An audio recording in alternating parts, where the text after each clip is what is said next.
तो आज हम मियोसिस पढ़ेंगे। मियोसिस क्या होता है, मियोसिस के स्टेजेस कैसे हैं और जो हमारा माइटोसिस और मियोसिस में क्या अंतर है, ये सब कुछ हम आज इस वीडियो में कवर करेंगे। और मियोसिस को हिंदी में क्या कहा जाता है, तो मियोसिस को हिंदी में अर्धसूत्री विभाजन कहते हैं। कोशिका विभाजन दो तरह की होती है, एक माइटोसिस और एक मियोसिस। समसूत्री विभाजन और दूसरा अर्धसूत्री विभाजन। पहले वीडियो में हमने माइटोसिस पढ़ा चुका है, जिसमें क्या है, हमारे जो पेरेंट सेल है वो टू डॉटर सेल में डिवाइड हो जाते हैं। उसमें भी कई सारे फेजेस रहते थे, प्रोफेज, एनाफेज, टीलोफेज, मेटाफेज। और इसमें भी मियोसिस में भी हमारे फेजेस दिखेंगे। तो मियोसिस क्या होती है वो हम आप समझते हैं।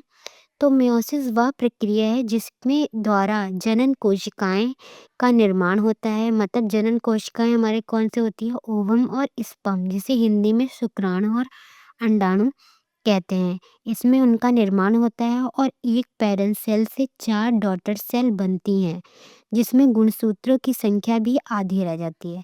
जैसा कि हमने माइटोसिस में पढ़ा था, हमारी पेरेंट सेल जो होती है वो किसमें हो रहती है, सोमैटिक सेल में प्रेजेंट का निर्माण करती थी। और उसमें जो डॉटर सेल है वो कितनी, दो भागों में मतलब पेरेंट सेल जो है डिवाइड होती थी दो डॉटर सेल में। अब इसमें पेरेंट सेल से 4 डॉटर सेल बनाती है, ठीक है।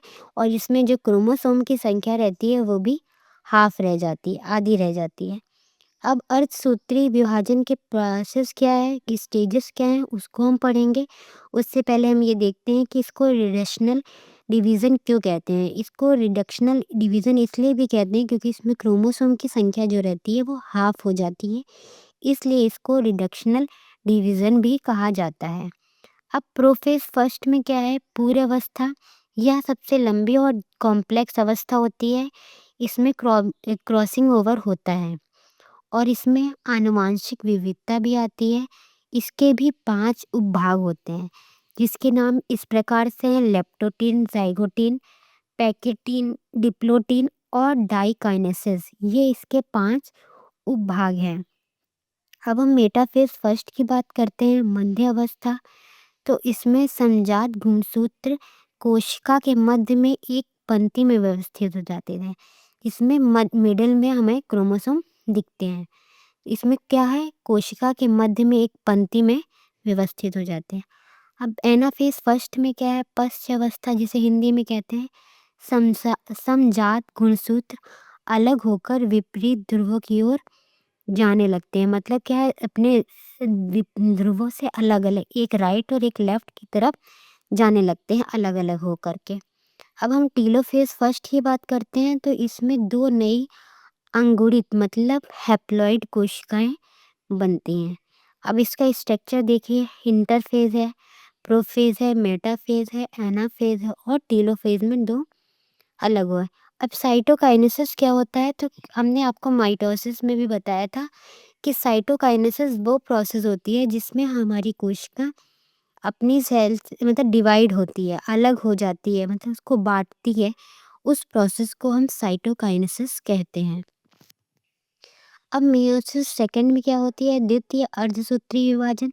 माइटोसिस में एक ही होता था, पहला चरण आता था prophase first, prophase, anaphase, metaphase, telophase. और मियोसिस में हमारे दो चरण रहते हैं, प्रोफेज फर्स्ट और प्रोफेज सेकंड। इस तरह का प्रोसेस यहाँ देखने को मिलता है।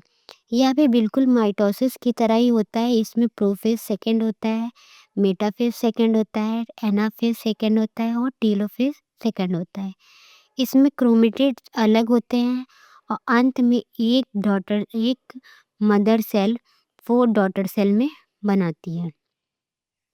उसके बाद दिख ही रहा है कि ये इस तरह डिवाइड होती है, prophase second, interkinesis, prophase second, metaphase second और एनाफेज सेकंड और टीलोफेज में 4 डॉटर सेल दिख रही है।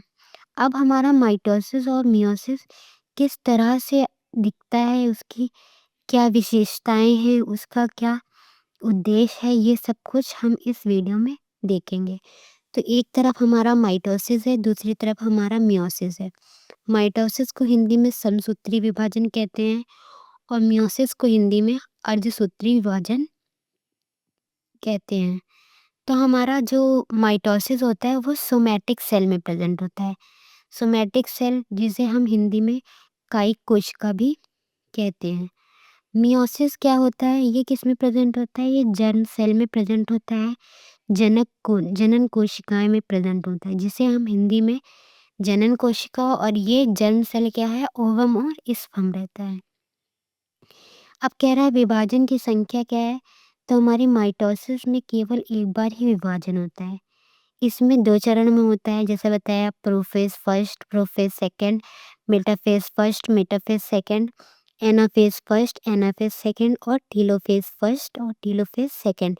इस तरह से इसमें 2 चरणों में विभाजन होता है मियोसिस में, और माइटोसिस में एक ही चरण में विभाजन होता है। उसके बाद मेरा आता है कि अब इसमें सेल क्या रहती हैं सेल्स, तो इसमें जो 2 सेम सेल प्रेज़ेंट होती हैं, जो डॉटर सेल बनती हैं, वो कैसी रहती हैं? वो सेम रहती हैं। और इसमें जो है 4 डिफरेंट सेल बनाती है, किसमें? मियोसिस में। अर्धसूत्रीय विभाजन में पेरेंट सेल जो रहती है वो 4 डॉटर सेल में डिवाइड होती है, वो भी डिफरेंट। हम बात करते हैं इनके क्रोमोसोम की, तो हमारे माइटोसिस में क्रोमोसोम की संख्या जो है ऑलवेज सामान्य रहती है, मतलब हमेशा सामान्य रहती है। और ये मियोसिस में इसके क्रोमोसोम की संख्या है आधी रह जाती है। और इसमें माइटोसिस में क्रॉसिंग ओवर होता है, और मियोसिस में क्रॉसिंग ओवर इसमें नहीं होता है। अब इसके उद्देश्य की बात करें कि हमारा माइटोसिस का क्या उद्देश्य है और मियोसिस का क्या उद्देश्य है, तो माइटोसिस का है कि वो शरीर में वृद्धि करता है और उसकी मरम्मत करने में हेल्प करता है। और मियोसिस क्या करता है? जनन, शुक्राणु और अंडों का निर्माण कराता है। ये रहा इसका स्ट्रक्चर। पेरेंट सेल है, फिर उसके बाद ये फेजेस आएंगे, और फिर ये 2 डॉटर सेल में डिवाइड हो जाएगा। और मियोसिस में क्या रहता है? पेरेंट सेल है, फिर हमारी फेजेस रहेंगे। कौन कौन से फेजेस रहते हैं? पहला हमारा प्रोफेज, एनाफेज, मेटाफेज और टीलोफेज। उसके बाद साइटोकाइनेसिस से हमारी 2 डॉटर सेल जो रह बनी थी, वो अलग 4 डिफरेंट डॉटर सेल में डिवाइड हो जाती है। तो ये इस तरह हमारा माइटोसिस और मियोसिस अलग है। किस तरह से? मियोसिस जो है वो 2 चरणों में काम करता है। पहला prophase first, prophase second, metaphase first, metaphase second, anaphase first, anaphase second, telophase first और सेकंड। और माइटोसिस क्या था? सिर्फ एक चरण में था, प्रोफेज, मेटाफेज, एनाफेज और टीलोफेज में। और ये 2 डॉटर सेल बनाता था, और ये 4 डॉटर सेल। इसमें क्रोमोसोम की संख्या सेम रहती है, इसमें क्रोमोसोम की संख्या आधी हो जाती है।